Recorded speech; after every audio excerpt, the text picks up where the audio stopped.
Yesterday we have seen the different types of processors or controllers, that is RISC and CISC, Harvard and Von Neumann or Princeton, and then we have seen big endian and little endian kinds of processors or controllers, right? Today we will see another important element of embedded system, that is the memory. Okay, so what is memory? Memory is somewhere you store something, something where you store some information, that is called memory. So what you store, it can be in an embedded system. What do you store? Why do you require memory? So we have seen that embedded system is a combination of hardware and software. There is a firmware. So that software means those are instructions or lines of code, right? Or some control algorithm based on which the hardware functions. So to store that, we need the memory, right? It has to be stored somewhere. The software has to be stored somewhere, right? So where do you store that? We store that in the memory. Apart from that, when you execute those instructions which are there in the memory, we will need some space for temporarily to store some data, like some registers and some other things, right? So that is called the working memory, right? So apart from the program, we also need memory to store some data, right? So based on this, there are two types of memory. One is the program memory, another one is the data memory. The program memory is what we call ROM, that is the read only memory, and the data memory is what we call RAM, that is random access memory or read write memory. Okay, so these are the two types. Memory, it's an important part of embedded systems. Typically, if embedded systems are based on processors or controllers. Okay, so some of the processors or controllers, they contain inbuilt memory, and that memory is called on-chip memory. On-chip memory means the memory which is present on the same chip as that of the microprocessor or microcontroller. So normally we have on-chip memory in microcontrollers. Microprocessors will not have the on-chip memory, right? So they will not have memory. So they might have some modern microprocessors. They might have a small some what registers. Okay, all microprocessors will have registers, right? Whereas microcontrollers will have certain memory, RAM and ROM, in the same chip itself. So others do not contain any memory inside the chip and requires external memory to be connected with the help of with the processor or controller to store the control algorithm. So that is called off-chip memory. That means we need an external memory apart from the microprocessor or controller. We need an external memory that is called off-chip memory. That is not on the same chip as the microprocessor or microcontroller. Okay. Apart from the memory required to store the control algorithm, that is the program, apart from that, we also require some working memory to hold some data temporarily during certain operations. Okay, that is the data memory. Okay, so based on this, there are two types of memory, as you have seen. One is to store the program or the control algorithm, that is called ROM. Another one is to store the data, that is the RAM. Okay, so first we will see ROM, that is the program storage memory. It is easy to remember, ROM is the program memory, ROM, program. So ROM, that is the program memory or program storage memory. It is where you store the programs or the program instructions or the lines of code in the memory. So this program, it should not be erased when the power is turned off, right? If it erases, then the system will not turn on itself, right? That's why this program memory, it should not be erased. It should be, the contents have to be retained even if the power is turned off. Such kind of memory we call non-volatile memory. Non-volatile means it will not be deleted even if the power goes off. Whereas volatile memory means if the power is turned off, then the memory gets deleted. RAM is volatile memory, whereas ROM is non-volatile memory. Okay, so when it comes to ROM, again there are different types in ROM. Okay, so ROM is the program memory, or we can also call it code memory. There are different types, like there is masked ROM, there is MROM, then PROM, that is programmable ROM or one-time programmable ROM. Here OTP refers to one-time programmable ROM. Okay, then EPROM, that is erasable programmable ROM, and EEPROM, that is electrically erasable programmable ROM. Okay, then there is flash, then there is NVRAM. NVRAM is actually a kind of RAM, but it is non-volatile. So we classify that under ROM. Okay, so these are the different types of ROM. We will see each of them one by one. First one is masked ROM. Masked ROM. So what does masked ROM or MROM mean? Is you have, it is a, basically it is a read-only memory, and it is one-time programmable device. One-time programmable means it is programmed by the manufacturer itself by the process of masking. Okay, so it makes use of the hardwired technology for storing data. Hardwired technology means it cannot be programmed by the user, not even once. It is programmed by the manufacturer itself. Yeah, that is called, the device is factory programmed.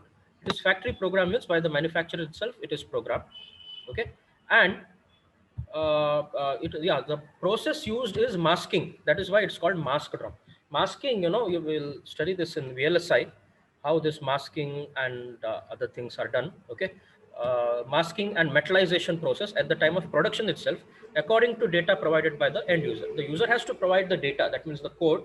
Based on that, you know, that particular code will be stored in the memory by the manufacturer by hardwiring it. Hardwiring means you cannot change it later. At the production itself, memory is stored into that. The data is stored into that. Okay. The advantage is there is a low cost for high volume production. The cost will be less because it is a simple process. Then the limitation is that you cannot change it. You cannot change the software or firmware. The inability to modify the device firmware against firmware upgrades. The firmware, if you want to upgrade it, you cannot do that in case of this particular ROM. Okay, so because, you know, the firmware, it keeps getting updated, because, you know, if it does not get updated, the device will get outdated, right? If you are not updating a particular software, the device becomes outdated, right? You cannot use it for a long time. So if you want to upgrade, that is not possible in this, if you use this particular memory for storing the program.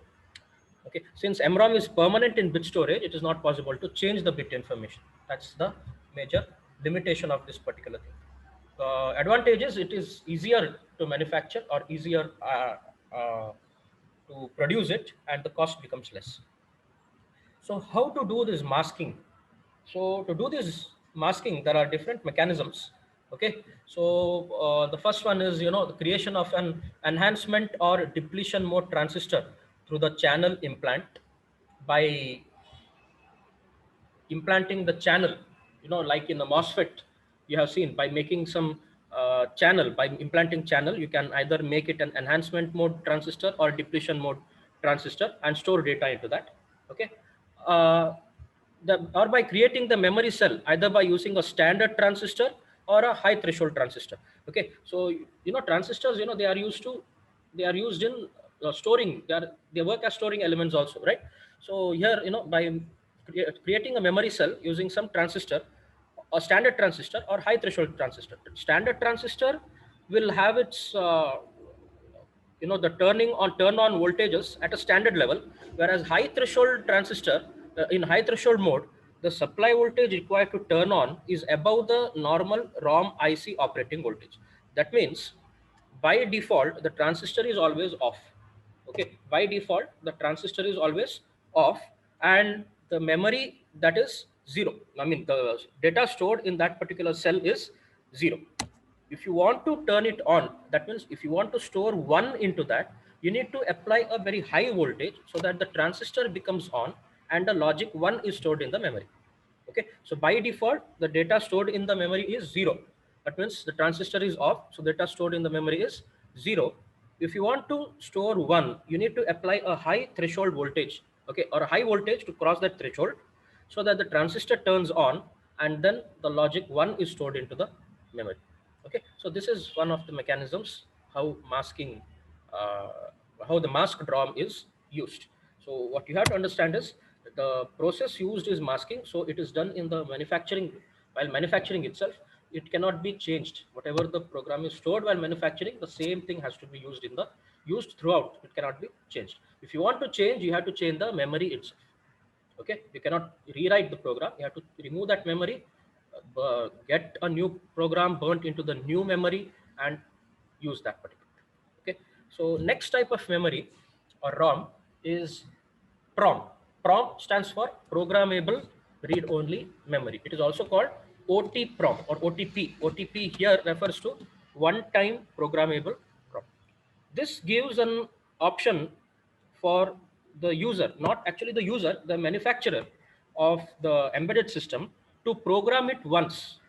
Okay, apart from programming in masked ROM, the the program is written into the memory by the manufacturer of the memory. Okay, not of the embedded system.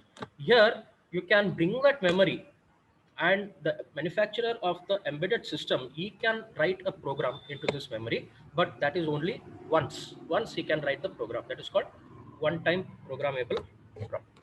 So it is not pre-programmed by the manufacturer. Okay, it is not pre-programmed by the manufacturer.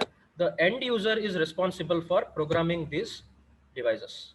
Okay, so this memory, it has got an arrangement like a kind of matrix. Okay, so those matrix are, it can be made up of nichrome or some polysilicon wires, so which you can see as fuses, a fuse. Okay, so by default, if if at all you want to write something into this, okay, so you use a certain device called a programmer, a prom programmer. A prom programmer is a device which is used to write any program into this particular memory. If at all you want to write any program, that fuse will be burnt. Fuse means that is at the junction of a particular row and column. Okay, it is at the junction of particular row and column. So if at all the fuse is not burnt, it means that logic level is 1. If a fuse is burnt at a particular junction, that represents logic level 0. That means by default, no fuses will be burnt. That means by default, the data written in the memory is 1. Okay, if you burn a particular fuse, that means the data will become 0. So that way you can write the program once. But since the fuse gets burnt, you cannot change the program again. Only once the programming can be done, so it cannot be changed again. That's why it is called one-time programmable. So it is widely used for commercial production of embedded systems whose prototype versions are proven and code is finalized. You cannot go for changing the code again and again. Once the code is finalized, then only you can uh, burn the program into this. Okay, it's a low-cost solution for commercial production. It cannot be reprogrammed. They can only be programmed once. They cannot be reprogrammed. Okay, so that's programmable read-only memory. Then there is another kind of ROM, that is erasable programmable read-only memory. The drawback of programmable memory is the program once written, it cannot be erased and it cannot be reprogrammed. Whereas in erasable programmable read-only memory, the program can be ROM can be programmed as well as it can be erased. It gives the flexibility to reprogram the same chip. So this stores the bit information by charging the floating gate of an FET. The gate of an FET. Now, what is FET? Field effect transistors. They are used as the devices here. The gate, if you by charging the gate, you can store the bit information. It is stored by using an EEPROM programmer. Programmer means it is actually a device, okay, into which you have to put this memory and write the program. So writing the program into the memory, that process is called burning. Okay, burn means to write the program into the memory. So here it applies high voltage to charge the floating gate. By charging the floating gate, you can store the information into the EEPROM. So it contains a quartz crystal window for erasing the stored information. Okay, so if the window is exposed to ultraviolet rays for a certain duration, the program will get erased or the memory will get erased. So on the memory, there will be an opening with a quartz crystal. So if you expose that to UV rays, the data gets erased. So that's why it's also called UV EEPROM, ultraviolet erasable programmable read-only memory. Okay, to contrast this with the next type, that is EEPROM, that is electrically erasable. That it is electrically erasable. Here it is ultraviolet erasable. Okay, so EEPROM chip is flexible in terms of reprogrammability, but it takes more time. It is a time-consuming process because if you want to erase some data or program from the memory, you have to remove that particular memory from the circuit, put it into an eraser device, and you have to wait for at least 30 minutes, 20 to 30 minutes. When you expose that to UV rays, it takes so much time to erase. Okay, so the task is little tedious and time consuming. So you have to remove that, put it in a different device called eraser, UV eraser, then wait for some time, and then again put it in the programmer, write the program, and again put it back into the circuit. Okay, so it's a tedious process. Still, it provides some flexibility because you can change the program. Next type of PROM is electrically erasable, programmable, read-only memory. So here, the you can change the information by using electrical signals. Okay, the information contained in EEPROM, it can be altered by using electrical signals at the register or byte level. They can be erased and reprogrammed in circuit. In circuit means you need not remove the memory from the circuit either for programming or for erasing. It can be in the circuit itself, and you can erase it and reprogram it. So they include a normal chip erase mode, and in this mode, they can be erased in a few milliseconds. Within a few milliseconds, compared to 20 to 30 minutes in the previous case, here in a few milliseconds, you can reprogram it, or you can erase it and again program it. So it provides greater flexibility, okay, because you can keep testing the programs, change the programs, and burn it again and again, and check whether it runs or not. The only limitation is their capacity is limited, okay, when compared to the standard ROM. They will normally be only some few kilobytes. You cannot write a very large program into this EEPROM. Next kind of memory is flash. These, you guys have used this. Maybe these are the memory. This is the memory which is used in your USB, in pen drives, or in your cameras maybe, or in your memory cards. So the kind of memory that is used is flash. This is also used to store the program. Okay, flash. It is a variation of EEPROM. What it does is, in EEPROM, the advantage is you can reprogram it, that it's flexible, but capacity is less. Whereas in standard ROM, the high capacity is there. That means storage size is high. So this flash, it combines both the advantages. It combines reprogrammability of EEPROM and also high capacity of standard ROMs. So it is the latest technology that is used in ROM. Most popular ROM technology that is used in today's embedded designs, that is flash. Normally, whatever the embedded systems you see today, most of them have this flash memory to store the program. So it is organized as some sectors or pages. The memory is organized into different sizes. They are classified as sectors or blocks or pages. Okay, so this stores information in an array of floating gate MOSFET transistors. Okay, floating gate MOSFET transistors. Erasing it can be done at sector level or page level without affecting other sectors or pages. Okay, so in case of the EEPROM or EEPROM, when you erase, the entire memory gets erased, and again you have to program everything. But in case of flash, only a certain part, that is one sector or one page, can be erased by keeping the other things as it is. So each sector or page should be erased before reprogramming. The typical erasable capacity of flash is of the order of few thousand cycles. Okay, that means some few thousand times it can be erased and rewritten. One example of this flash is this particular thing, SST39LF010. That is the name of a memory. It's produced by Microchip, a company. It's an example of 1 megabit flash, 1 megabit, 1 MB, not 1 megabyte, actually 1 megabit. That here 1 megabit is organized in an array of 128K into 8. Okay, 128K into 8 flash memory with an endurance of 1 lakh cycles, 100,000 or 1 lakh cycles. That means 1 lakh times it can be erased and reprogrammed. Okay, that's an example, or that's about the flash. Then we have another kind of ROM that is called NVROM. NVRAM. So it is basically a RAM. RAM means it is a random access memory. It is not read-only memory, but uh, it is non-volatile. Okay, that's why we classify that under ROM. It can be classified under both as RAM as well as ROM. How it becomes non-volatile is your RAM is used along with the battery backup. Okay, it becomes non-volatile. It's a random access memory with the battery backup. You use a battery backup so that the data does not get erased even when the power goes off. It contains a static RAM based memory. It is a type of RAM called static RAM, and a minute battery for providing supply to the memory if the external power is removed. Okay, so battery and memory, they are packed together in a single package. So normally NVRAM, it can work for about 10 years. Okay, lifespan is expected to be around 10 years. One example is a 32 kilobyte NVRAM from Maxim or Dallas. This is a company. This is the name of that particular memory, DS1644. Okay, it's a 32 kilobyte RAM, NVRAM, which does not lose the data even when the power goes off, because there is a battery backup included along with that. So this is all about ROM. We have seen masked ROM, programmable ROM, erasable programmable ROM, then what is that?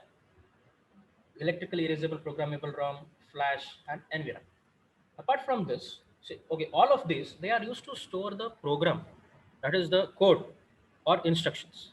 So as we have seen, along with the memory required to store the programs or instructions, we also need some other memory to temporarily hold some data required by these instructions. And where do you store them? We store them in RAM. So it's a temporary memory, or it is a volatile memory. Okay, it's also called read write memory. RAM is also called read write memory or random access memory. Here the data gets erased when the power goes off, right? Data gets erased when the power goes off, because we do not require them to be there permanently. So it's a data memory. It's also called working memory of the processor or controller. So it can read from it and also write to it. Whereas in the ROM, the processor or controller cannot write into the ROM. It can only read from that. Whereas read-write memory, processor can do both operations. And it is volatile. That means when the power is turned off, all the contents are deleted or destroyed. And it's a direct access memory.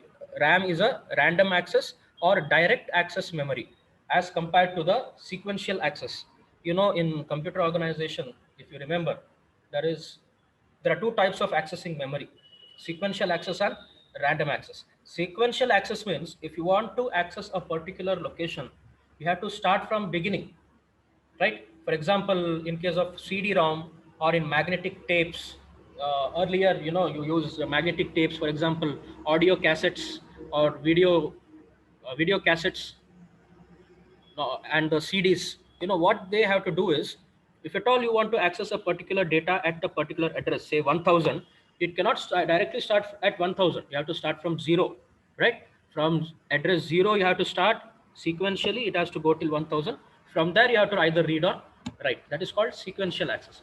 In random access, you can directly access a particular data from one particular address. You need not start from the beginning.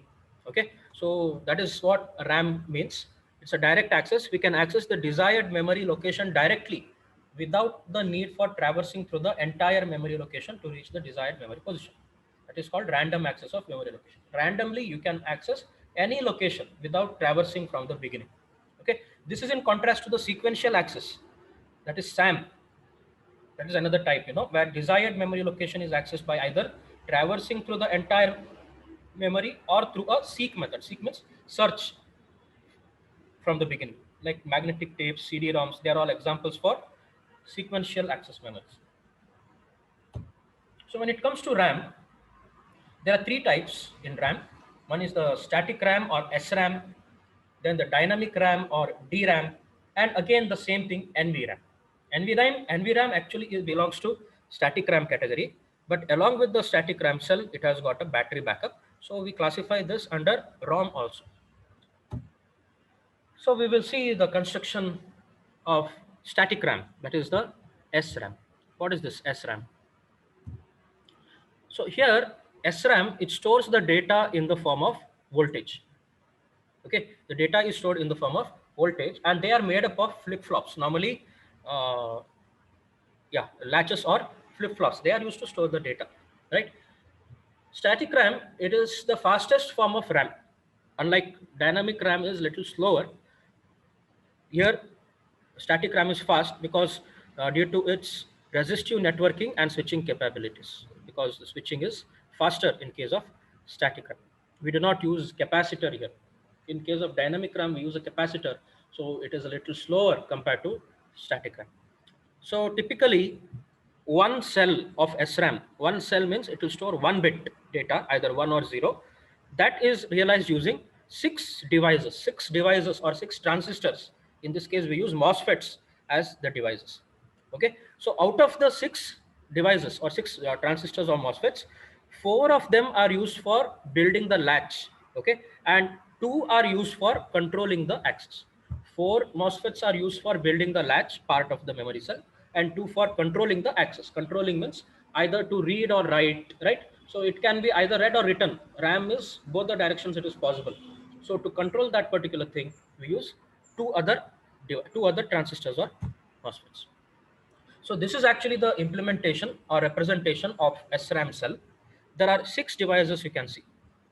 This is Q1 and Q2. These two are MOSFETs. This is Q3 and Q4, right? So here you have connected VCC, and here you have connected ground, right? So these are four MOSFETs. These are used for building the latch. This forms a latch or a flip-flop. Then apart from this, we use two other MOSFETs to control. There is bit line B, here bit line B slash. Here B slash is actually B inverse. That is, if B is 1, B slash will be 0. If B is 0, B slash will be 1. This is actually the bit line that is inverse of this particular thing. So these transistors Q5 and Q6, they are used to control the information. So these are the two bit lines which are inverse of one another, and there is one word line. Okay, this is the word line which is connected to the gate of the Q5 and Q6.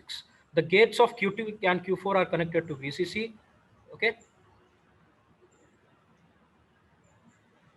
sorry, not the gate. The gates are connected together here.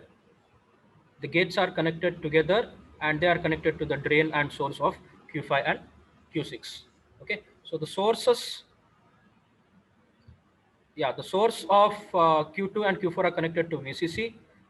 The source of Q2 and Q4, the drain of Q2 and Q4, they are connected to the ground. This is the way a flip-flop is formed here, and one bit is stored in this thing. So for storing one bit, you require six transistors. So it is a little complex circuit. So this, it can be visualized by two cross-coupled inverters with read-write control through transistors. Okay, so the same circuit, it can be simplified and visualized in this way. Okay, so here the output of one NOT gate, it works as an inverter, right? Well, output of one NOT gate is connected to input of the other, and vice versa. Output of this is connected to input of this. So it will maintain one particular state, right? So whatever data you want to write, it is sent into this. Okay, by turning on the gate of this particular device or transistor, you can write that data into this particular cell. If you want to read a thing, whatever data, if by turning on this particular gate, in this particular line, you will get whatever information is stored in this cell. That means if 0 is there, by turning on this transistor, you can make that 0 appear on this line. If 1 is there here, by turning on this transistor, we can make 1 appear on this particular line. Okay, so that's the way you can visualize this. So you can, the access to the memory cell, it is controlled by a word line which controls the access transistors, that is Q5 and Q6. Q5 and Q6 are connected to the word line. The access transistors control the connection to the bit lines, that is B and B slash. Suppose you want to write a 0, this bit B is made 0 and B slash is made 1, and the word line is made high. Okay, if you want to write 0, this B is 0 and B slash is made 1, and this line is made 1. If you want to write 1, this is made 1 and this is made 0, and word line is made 1. Okay, so that way. If you want to read a particular thing, both B and B slash, they are made 1, and the word line is made 1. If you make both B and B slash as 1, okay, and make the word line 1, whatever the contents are there in the memory, they can be read. Okay, one major disadvantage of this particular thing is its low capacity and high cost. The cost will be high because it requires 6 transistors to store 1 bit. Coming to the dynamic RAM, here the data is stored in the form of charge. Unlike voltage in case of static RAM, here it is stored in the form of charge. The charge will not remain for a long time. It will get erased. So it is dynamic. That means it cannot be stored for a long time. It requires periodic refreshing. You need some circuit to refresh it. Okay, so here they are made up of MOS transistor gates. Advantages, it has got high density and low cost as compared to SRAM.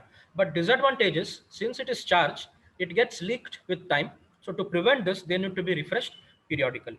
So certain special circuits called DRAM controllers, they are used for refreshing this particular RAM. And normally the refresh operation is done in an interval of certain milliseconds. So it requires only one transistor and one capacitor. As you have seen, there is a capacitor here, so it is a little slow compared to SRAM. So the MOSFET, the transistor, it acts as the gate for the incoming and outgoing data.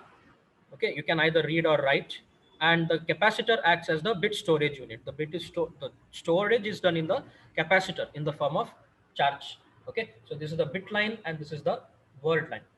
Okay, so by changing the word line as 1 and 0, you can either read or write the data into the transistor. So these are the differences we can make out of this. SRAM, it has 6 transistors, whereas DRAM, it has got only one transistor MOSFET and a capacitor. SRAM does not require refreshing, whereas DRAM, it requires refreshing periodically.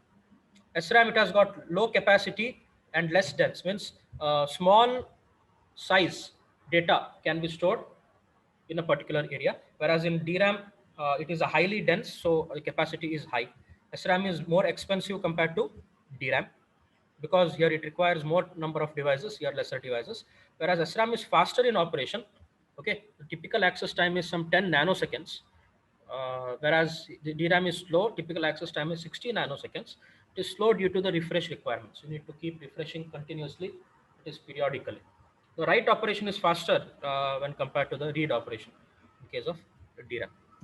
So that's about SRAM and DRAM. Those are the two important classifications of RAM.